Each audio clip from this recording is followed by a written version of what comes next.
Shabbat Shalom. My name is Jacob Prasch, coming to you for This Week in Prophecy with Moriel TV.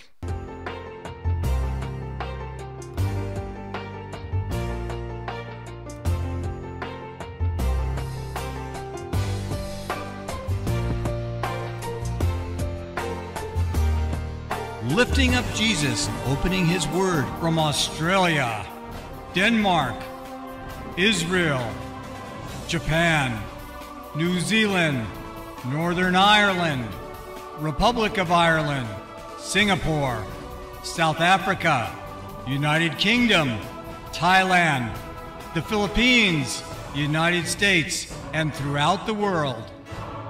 You're watching Moriel TV.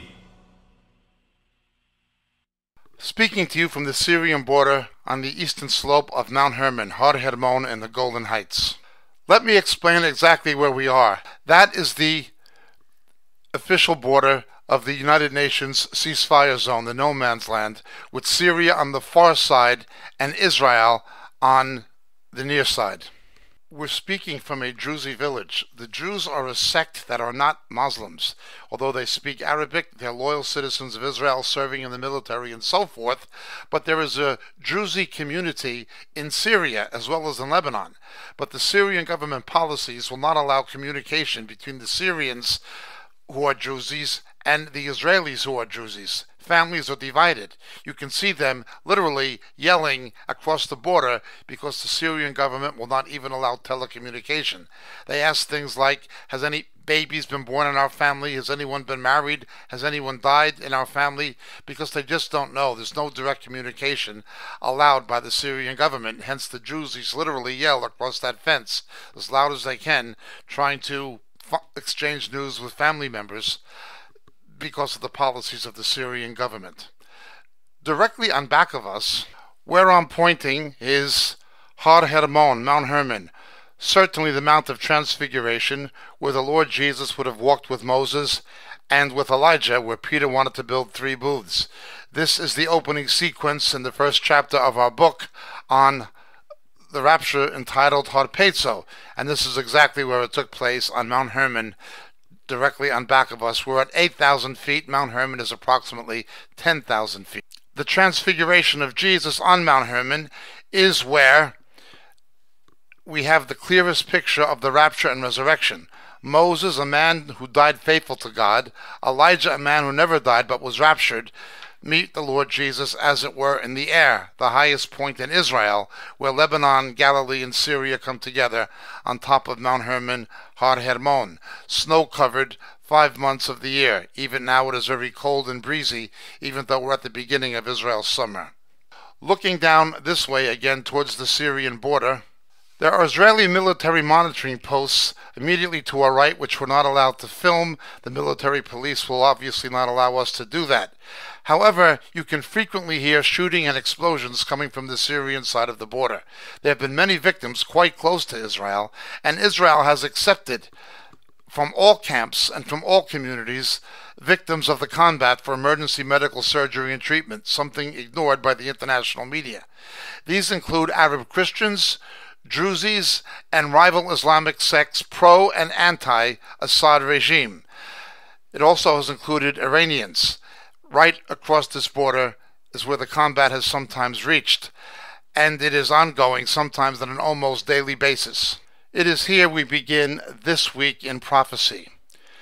Iran has been the hidden player and sometimes the more obvious player. It has animated much of what is going on in this area of Syria. Republican Guard elements from Iran have actually reached this border right across from where we are looking.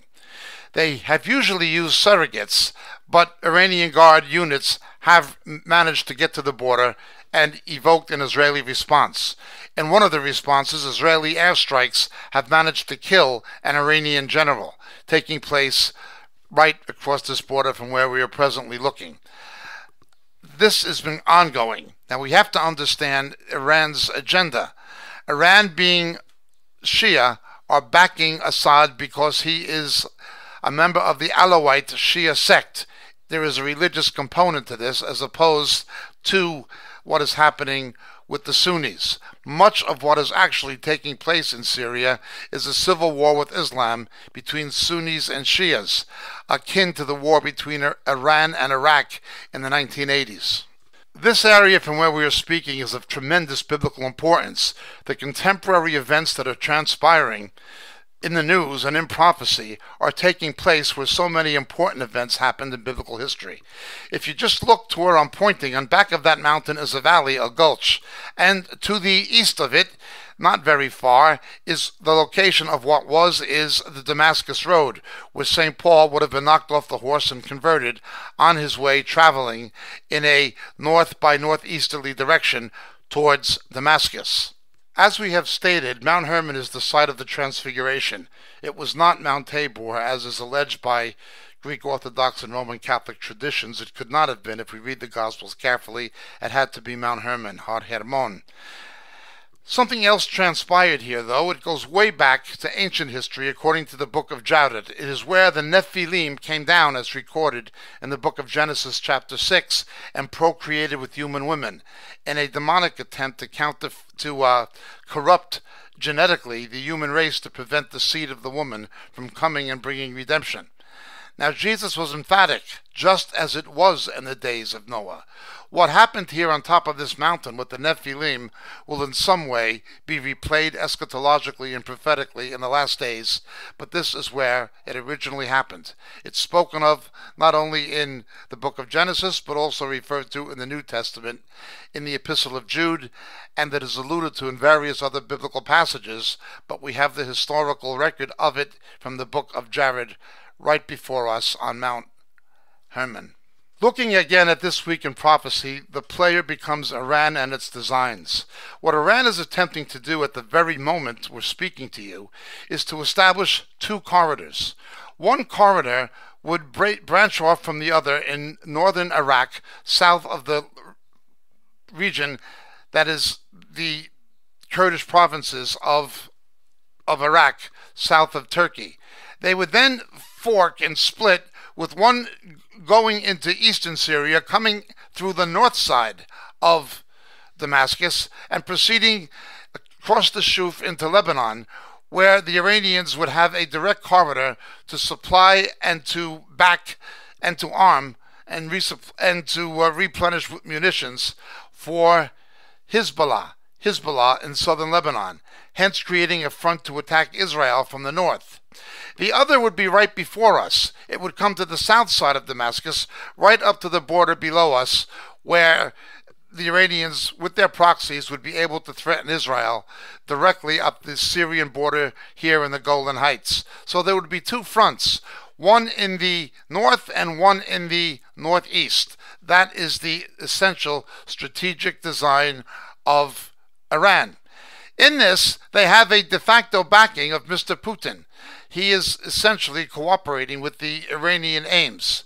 The other friend of the Iranians in achieving these aims was Barack Obama, who released over $150 billion in frozen assets to Iran, which they are presently using to purchase weapons from Mr. Putin in order to kill Americans in Afghanistan and elsewhere, and to continue their jihadist aims against Israel. This was all courtesy of Barack Obama.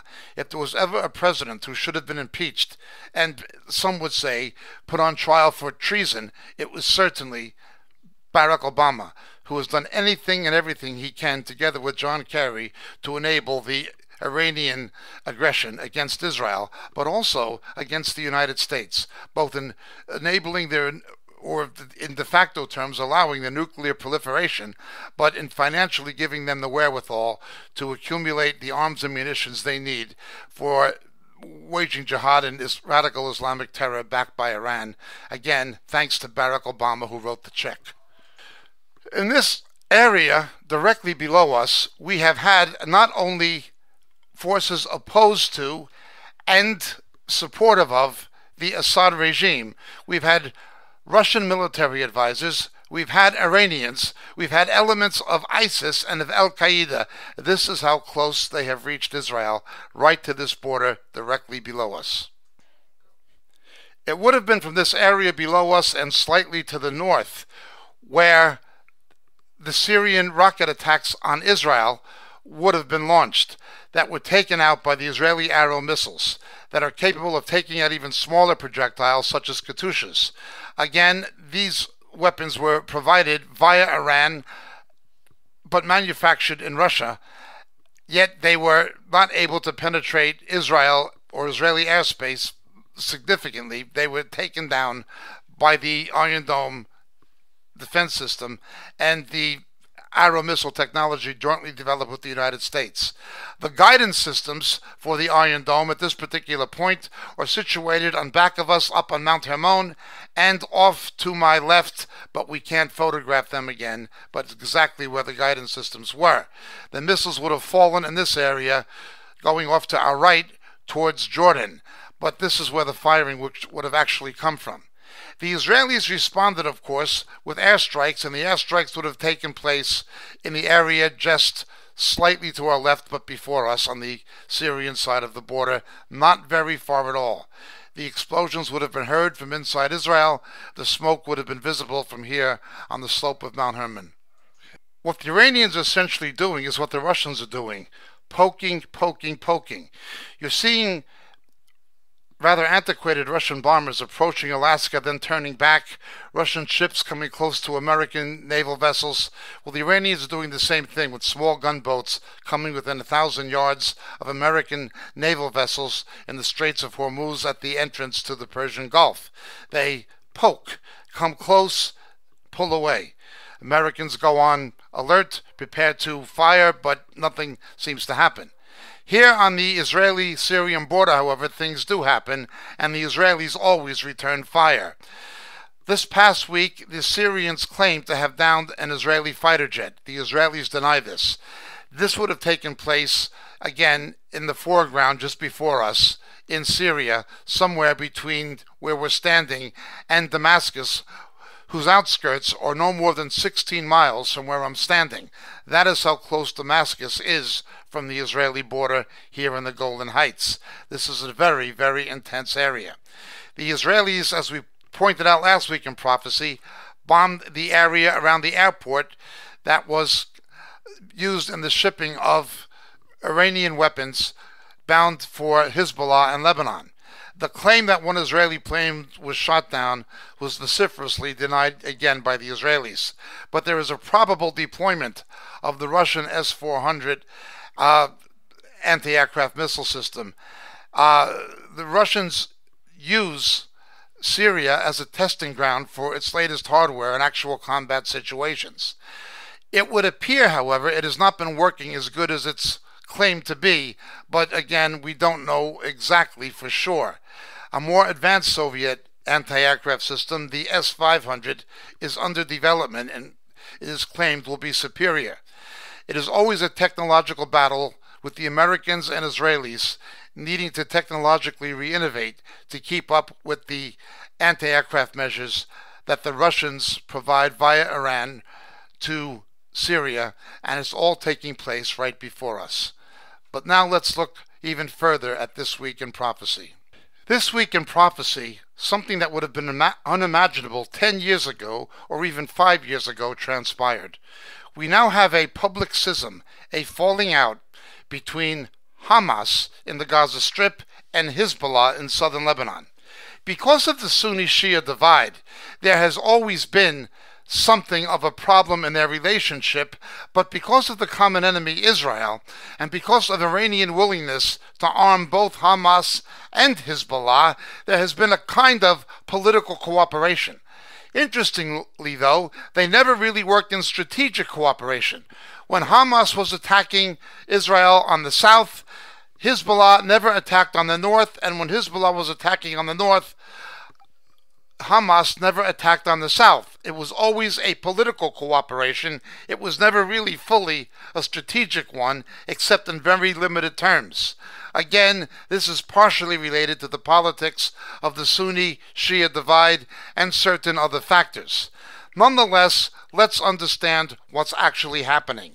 When Yasser Arafat was alive, the Palestinian Authority, which was the successor of the PLO, the Palestinian Liberation Organization, essentially pilfered and plundered. They swindled, embezzled most of the international aid given by Europe, America, and others to build infrastructure in the Gaza Strip, schools, roads, hospitals, etc. The money was essentially embezzled and stolen. This motivated people in Gaza, in their frustration, to switch their support to Hamas. Hamas, however, diverted the aid to military construction and to funding terror against Israel, which they called continuing the jihad. Hamas had a civil war in Gaza against the Palestinian Authority, and with Iranian backing, it came out on top.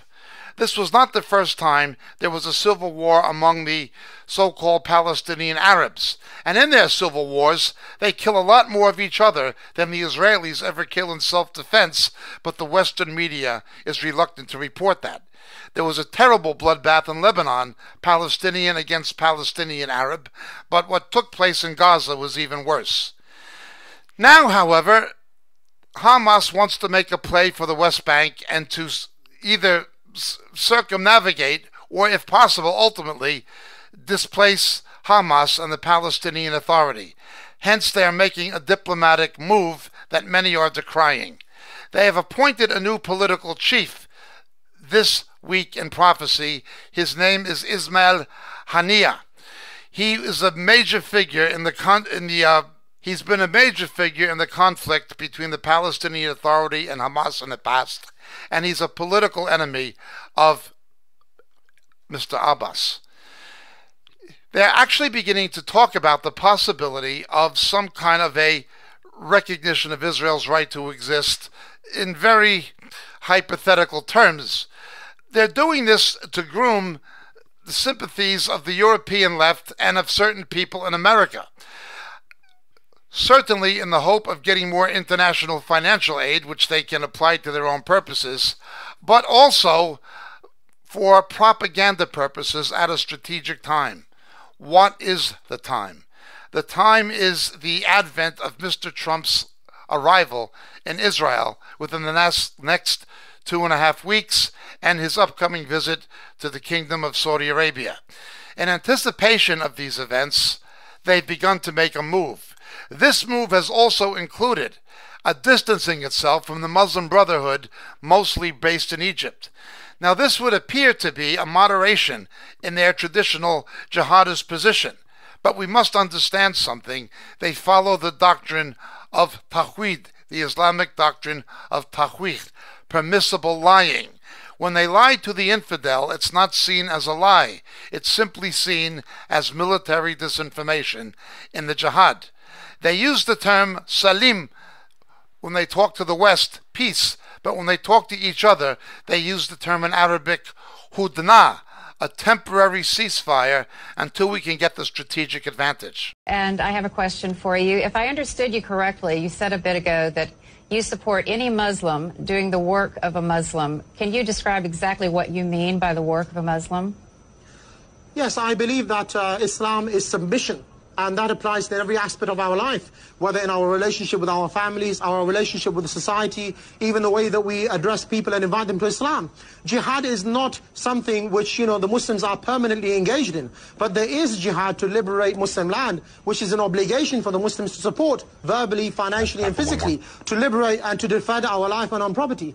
And of course, this is something, the Muslims around the world, I don't think will differ with. They may say one thing to you in front of CNN, but I can assure you behind your backs, in every masajid, in every community center, they are standing with their Muslim brothers and sisters saying, we hope the Americans and British are pushed out of our countries and we can implement the Sharia. So this is an Islamic obligation for us. When Israel withdrew from Gaza unilaterally for peace, it was Hamas who simply continued to use Gaza as a platform to continue the jihad, launching terrorist attacks and Katyusha attacks against Sderot and the outskirts of Tel Aviv. This has been ongoing. This is their basic strategy. But there are enough left-wing people who are naive, anti-Zionist, anti-Semitic, and impervious to any recognition of the real realities of the way that terrorist organizations like Hamas work, who will undoubtedly buy into it and speak of it with some favorable mention and begin politically pressuring Western governments to respond to these overtures by Hamas. This is not well advised. It's a typical game, and it's not the first time Islamic forces have played this game, but the game is being played now. It has upset a lot of people, not simply heightening the schism or broadening the schism between the Palestinian Authority and Hamas, but also between Hezbollah and Hamas, as well as the Muslim Brotherhood and Hamas. But its timing is orchestrated to coincide with the approaching visit of Mr. Trump. This is what is happening this very week in prophecy. In anticipation of Mr. Trump's arrival, the White House and the American State Department have stated that Mr. Trump is stipulating that for there to be any progress in reviving a peace process supported by the United States and the United States influencing Israel to the peace table, that there must be a cessation of the funding and the paying of stipends to the families of terrorists who are in the West Bank by the Palestinian Authority. That the kind of teaching in the school curriculum which champions the memories of suicide bombers, naming schools, public institutions, public monuments after suicide bombers who've killed Israeli civilians, both Jew and Arab, that these things are expected by the Trump administration to stop as a precondition to any peace initiative being revived. With this arrives Jared Kushner, Mr. Trump's son-in-law, in whom Mr. Trump has expressed some confidence in his negotiating ability, despite a lack of diplomatic experience, as far as anyone is aware. This is quite interesting in that he is Jewish. He would not, however, be the first American Jew by any means to attempt to resurrect the peace process between Israel and the Palestinian Arabs. Madeleine Albright was Jewish and attempted to do this, and of course so was Henry Kissinger. Nonetheless, we know that the Antichrist will somehow have a Jewish identity in some sense, and he will bring a false peace to the Middle East. We are not saying that Mr. Kushner is that or anything like that, any more than Madeleine Albright or Henry Kissinger was. We just say it is interesting and it is something to keep an eye on. The Antichrist is the only one who will bring a false peace to the Middle East ultimately. It will be the Lord Jesus who will bring a true and lasting peace. Now, with Mr. Trump coming and the prospect of negotiations being revived, Hamas, which has been isolated, wants a place at that table. That is why this past week in prophecy it has been ameliorating its position, trying to outflank Mr. Abbas as the sole spokesman for the Palestinian Arabs. It is imperative that we understand the only real differences between the Palestinian Authority and Hamas have been that one is Sunni, while the other is mainly Sunni, it has had a closer alignment with Iran, that being Hamas. That is the chief difference. But other than that, it's simply a power play between two factions that have a very similar ideology.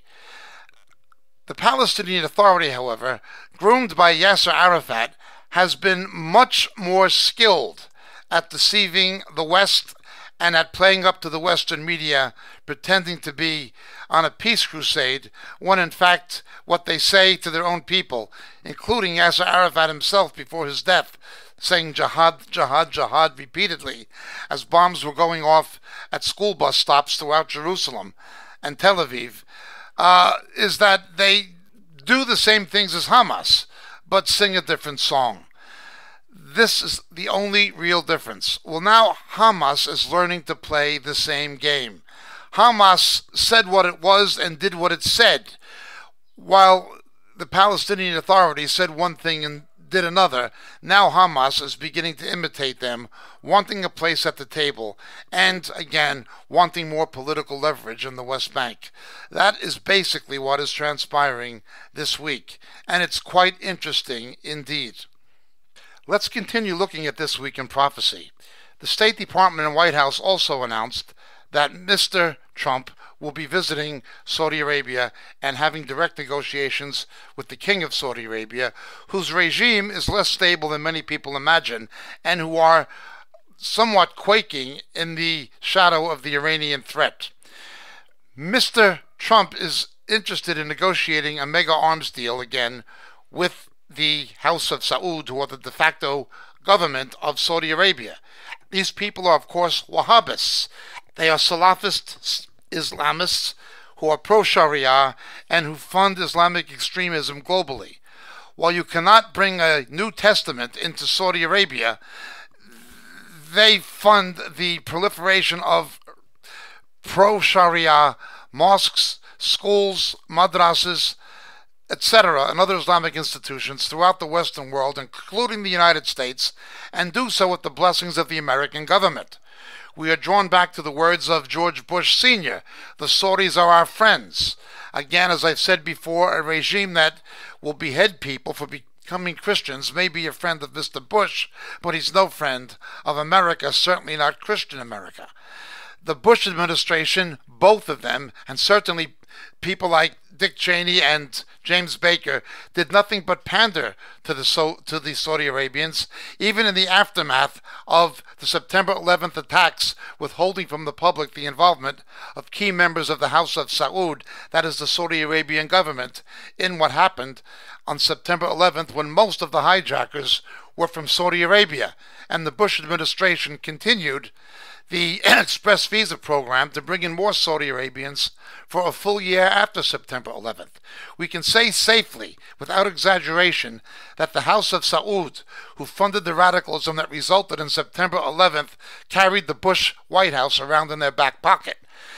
James Baker, as general counsel to the Carlyle Group, in which the Bush families are financial partners and investors with Saudi interests, represented the Saudi Arabian government against the families of September 11 survivors who tried to litigate for damages against the Saudi government. But again, Baker was on the side of the Saudis against the American families who were the victims of September 11th and who lost loved ones. What do you expect from establishment Republicans? However, this kind of policy was continued by the Clintons.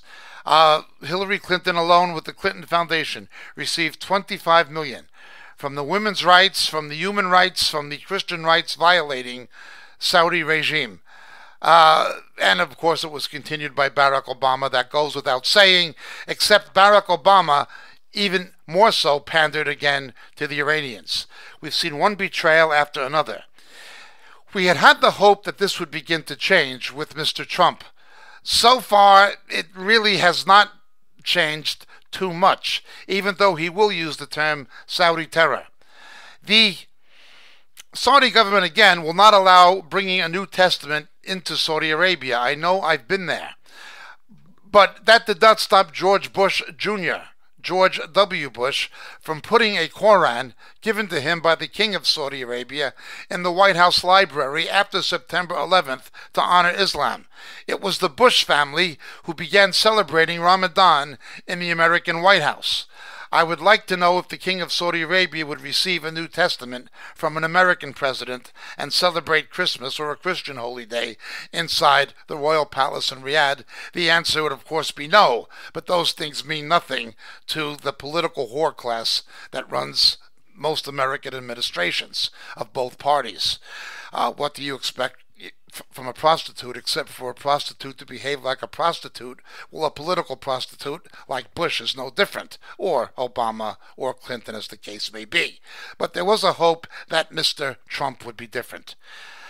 This week, however, CAIR, the Council of American Islamic Relations, 3 times its senior officials were cited by the Justice Department and the FBI as unindicted co-conspirators in the funding of terror, yet the organization is allowed to continue to exist simply because of the political influence of the Saudi Arabian government in the United States. It has its front men like Mr. Zogby and Mr. Cooper, indifferent to the fact that they're demanding the same kind of rights for Muslims in the Western world and in America that the Islamic world and the Islamic countries that fund them, like Saudi Arabia, denied to Christians, Jews, and others. Again, they have rights, we don't. Well, this week they demanded the removal of an American military instructor who was teaching counterterrorism because of the way he spoke directly about the realities of Islamic doctrines of jihad. They've also demanded removals of police department training programs and even certain textbooks that they found offensive to Islam. How can you defeat an enemy that you're not allowed to describe?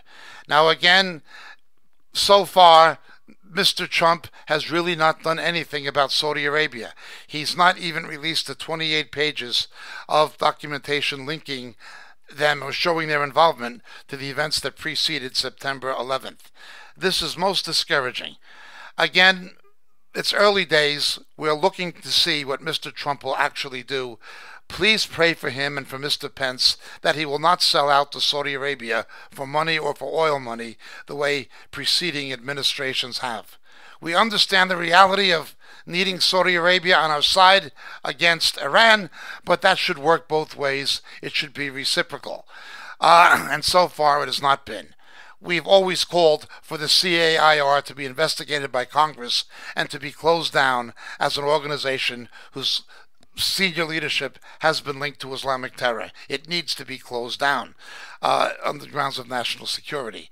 Nonetheless, this is what is happening this week with Mr. Trump and his relationship with the Saudi Arabians.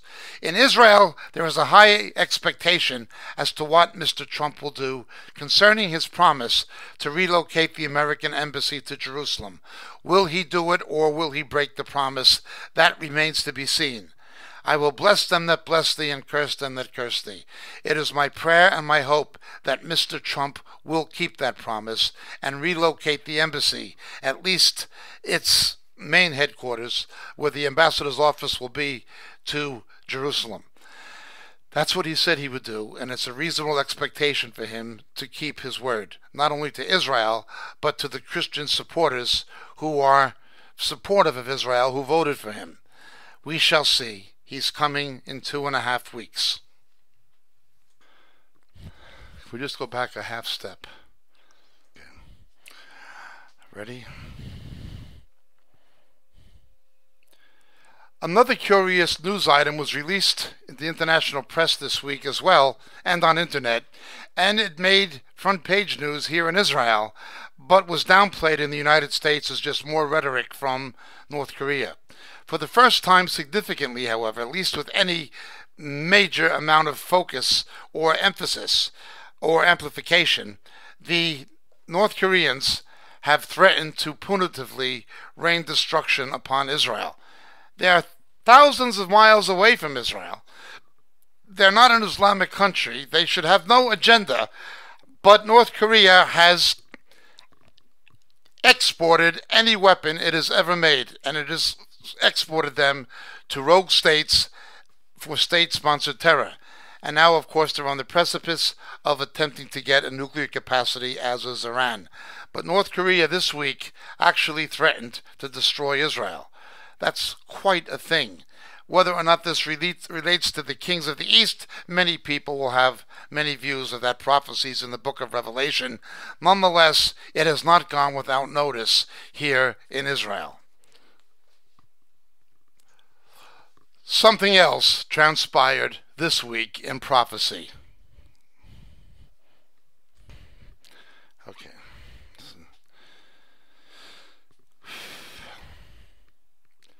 Continuing looking at this week in prophecy, something else transpired. Germany is again behaving the way Germany did in the 1930s.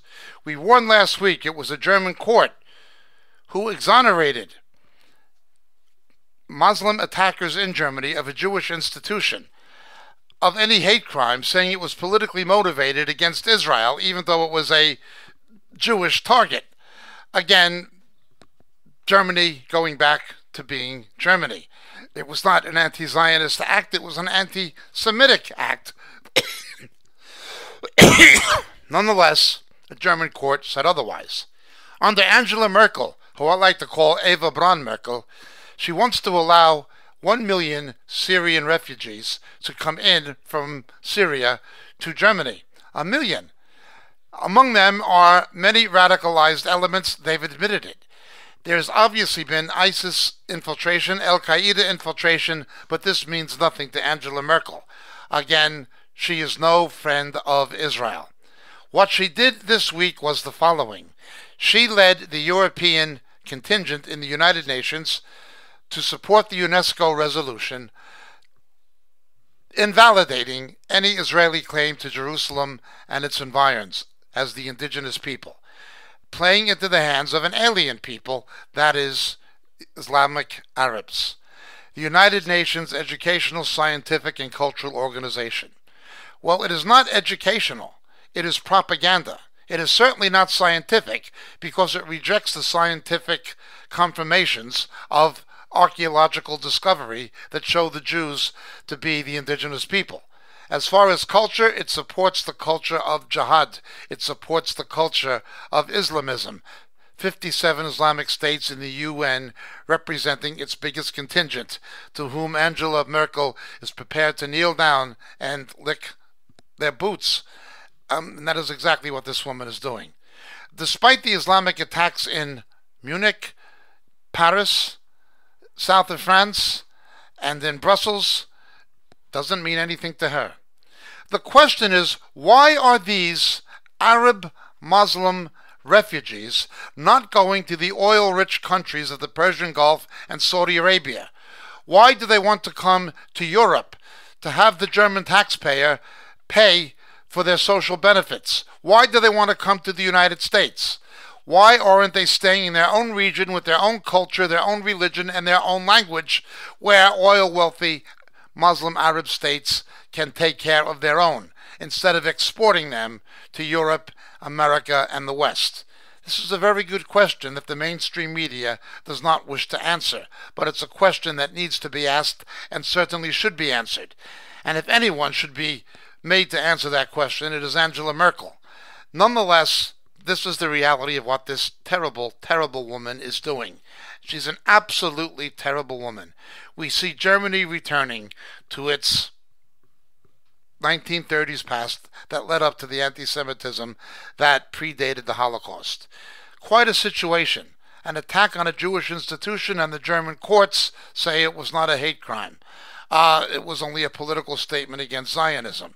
There's been public films, footage released on internet, on YouTube, showing these Islamic refugee gangs groping and sexually assaulting German women at Christmas time in public squares and at Christmas pageants in the streets of Germany, saying they have a right to do so because the women are infidels. Again, with the de facto blessings of Angela Merkel, who wants to let this continue.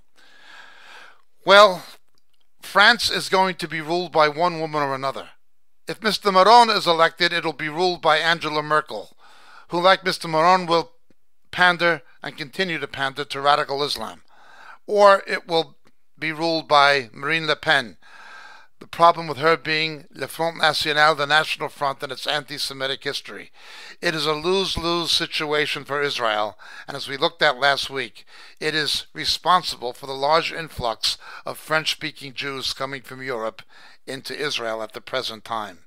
But these things gain momentum this very week in prophecy, courtesy of Angela Merkel and the United Nations, whom I prefer to call the United Nothing. That is what took place again this very week. Now we have to understand something. It was Hitler and Himmler, and we have not only photographs but copies of telegrams where they were supportive of Arab efforts to destroy the Jews in the 1940s. Himmler, they met with the Mufti Husseini of Jerusalem, again commending and being in express support of his efforts to stop the Jews. It didn't, of course, work. There was something called the Palestinian Legion, except there were no Arabs in it. The Palestinian Legion was constituted of exclusively Jewish soldiers, 30,000 Zionistic Jews who put on their British uniform, pledged allegiance to the monarch of Great Britain, and fought under Field Marshal Montgomery against the Nazis. 30,000 on a voluntary basis in a combat brigade. This was the Palestinian Legion, without a Palestinian Arab among them. Hitler took the side of the Palestinians. The British at that time took the side of the Zionists until, of course, the white paper was then withdrawn, placing Israel in a very precarious situation. Should they continue to support the British, or should they simply stand alone or fight the British? Israel was put into a horrific situation in Great Britain, most particularly by the Labour Party. Nonetheless, the situation continued, and it's continuing until this day. Theresa May, following through on this policy, was the stooge. She was the gopher for Barack Obama's last official act as president, when he put the dagger in the back of Israel in the UN vote, from which the UN abstained, but Great Britain, at the behest of Obama, voted against Israel. This was most troubling. And again, had it not been for Mr. Trump, I believe God's judgment would have come on America as a result of it. But beware, his judgment is still going to come against those who curse Israel and who pander to Islam, an Islam that persecutes Christians. The Germans also had an acute interest in placating the Iranians, the Persians, because Hitler was very interested in anthropology, knowing that the Iranians are Aryans, that is, they're anthropological first cousins of the Jews, and he saw them as a potential ally, not just against the British, French, and Americans, but against the Jews. That was always Hitler's idea from the beginning, and we see again rapprochement policies within the European governments led by Germany, wanting to somehow try to befriend Iran instead of taking the radical stand that they need to. Now again, this is not simply the Europeans. Even when the United States had its naval personnel illegally apprehended and taken captive by the Iranians, allowing America to be humiliated, John Kerry thanked the Iranians for being gracious to the Americans, as the Americans knelt there with guns pointed to their heads and their hands on top of their foreheads. This was John Kerry's reason to thank Iran. Fortunately, with Mr. Trump, this kind of humiliation of America and the West has come to an end, but the future is still very much in play concerning Iran. We will see what happens, but beware that what was happening this week in prophecy concerning Iran is undoubtedly related to the prince, that is the principality of Persia, in Daniel chapter 10, a demonic power that Satan will try to use to destroy Israel on the last days. In light of last week's This Week in Prophecy, we looked at the role that Turkey has increasingly played in northern Iraq and in eastern Syria, and again, it is not difficult to construct a scenario that would very much harmonize with a Gog and Magog battlefield situation, as recorded not in the book of Revelation at the end of the millennium, but another Gog and Magog in Ezekiel chapters 38 and 39. Again, we're not prepared to be definite or dogmatic concerning it, but it does seem that that could take shape very easily. Now, the Iranians have made these gains into Syria in a clever way. Being Shia, they're opposed to Sunni, and because ISIS is Sunni, the Iranians came in as allies in the war against ISIS. But once you enter northern Iraq, it is easy to come into Syria and to support the regime of Mr. Assad. Again, their real aim are the corridors, one ending in southern Lebanon at the Mediterranean, the other ending right under our eyes, right under where I'm standing at the border with Israel, here at the Golan Heights. These things are happening right where I'm pointing, at the fence right beneath us. That is how close the Iranians have reached Israel. But let's understand how the Iranians actually operate. And so we see the stage being set, not just for the return of Christ, but what will precede it, the coming of the Antichrist. As the Lord Jesus returns on a white horse, the Antichrist will first come on a white horse, misrepresenting himself as a man of peace, but he will not be that. We see in Europe now the Brexit negotiations, Britain and Germany coming to loggerheads, trying to make the iron stick to the clay. Greece demanding some kind of debt relief again from Germany. The iron, the strong countries, led by Germany, trying to make the clay stick to the iron, even though they do not naturally adhere. I was reading this past week the writings of Irenaeus, the last living link historically with the apostles through the line of Hegesippus and Papias. Irenaeus had been a disciple of Polycarp, who got his doctrines directly from the apostle John at the end of the 1st century. And Irenaeus said the apostle John taught Polycarp and the other disciples who were alive at that particular time that when you see the iron trying to stick to the clay, it'll be the countries in the Roman Empire that will come down to a final 10. That will be the sign the Antichrist is about to be revealed, and we will know him by his name and the number of his name. He proposed 3 possible solutions for what the name could be, but he was not dogmatic about it. Nonetheless, he did say the apostolic understanding was it was Europe, and it would have ramifications, of course, for the Middle East. And so we see this week in prophecy, it is indeed transpiring. It is indeed happening. But we also see that a constellation of forces, all inimical to Israel, certainly with the participation of Mr. Putin and Russia, but we see Syrians, both anti-Assad and pro-Assad forces. We see Al-Qaeda, we see ISIS, and above all we see elements of Iran, and they've all reached that fence. Now let's understand this a bit further. Because of the Sunni-Shia divide and the influence of the Muslim Brotherhood, Iran had influence but not control over Hamas, as it did have control via Syria over Hezbollah in southern Lebanon. Now that is beginning to change, of course, because of Syria. But Iran generally works by proxy. It works by proxy via Hezbollah. To a degree, it has worked by proxy by Hamas, at least until now. And it works by proxy, mainly by proxy, in Syria. There is a large diasporic Palestinian Arab population in Syria that is funded by Iran and recruited into Iranian-backed, trained, and armed militias. There are other Alawite Syrian forces that are in religious militias sympathetic to Iran ideologically due to religious reasons, being Shias.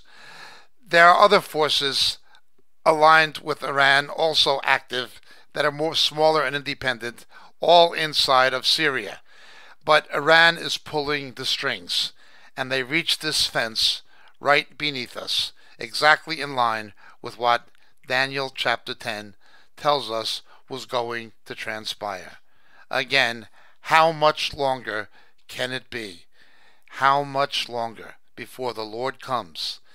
How much longer before the Antichrist shows his hand and the faithful church will come to understand who he is when he attempts to bring a false peace and, it would appear, unite the forces of the north against the kings of the south, against the more radical Islamic threat of the south, or so it would appear. Quite a situation, but it's all happening. Not a week goes by that we do not see things taking shape and coming into configuration with the paradigm prophetically the Word of God gives us. All of these things have been happening this very week. Again, we urge everyone to pray for the peace of Jerusalem. Shalom, Shalom, Yerushalayim. To pray for Mr. Trump and for his visit. To pray for the governments of Germany and Britain that they will stop cursing Israel and pandering to the Islamic world. And to pray for the believers in the Middle East who are facing increasing persecution continually this week in prophecy. I'm sorry to say that here in Israel, Orthodox Jews have wrenched up their persecution of the Messianic Jews now in the town of Dimona, small city in the Negev desert. The believers are undergoing violent threats and persecution, harassment in their homes from the Orthodox. As Yeshua said, you will not go to all of the towns and villages of Israel until the Son of Man comes. Please pray for the local believers in this land as they endeavor to bring the good news back home again and proclaim Yeshua as Messiah in his own land to his own people. Of one thing we may be sure, they will not finish the job before he gets back. That same Yeshua that walked here up on Mount Hermon will again walk here. Moses will be with him, Elijah will be with him, and because he died for our sin and rose to give us eternal life, and because he is able to keep us faithful, we too shall walk with him. Peter wanted to build the booths, but couldn't. But when Jesus comes back, those booths will indeed be built. The nation shall celebrate, together with the Jews, the Feast of Tabernacles in Jerusalem, Zechariah 14. It's getting closer and closer. Week by week, every week, we see things lining up increasingly. I'm not an alarmist. I don't become sensationalistic. I simply look at what is actually happening in light of prophecy. And it is very, very clear that the Lord is indeed coming soon. How soon, we don't know. But the prophetic significance of these events that surround us are absolutely undeniable. That is this week in prophecy. Have a great week in Jesus. Please once again pray for Mr. Trump and his visit to the Middle East.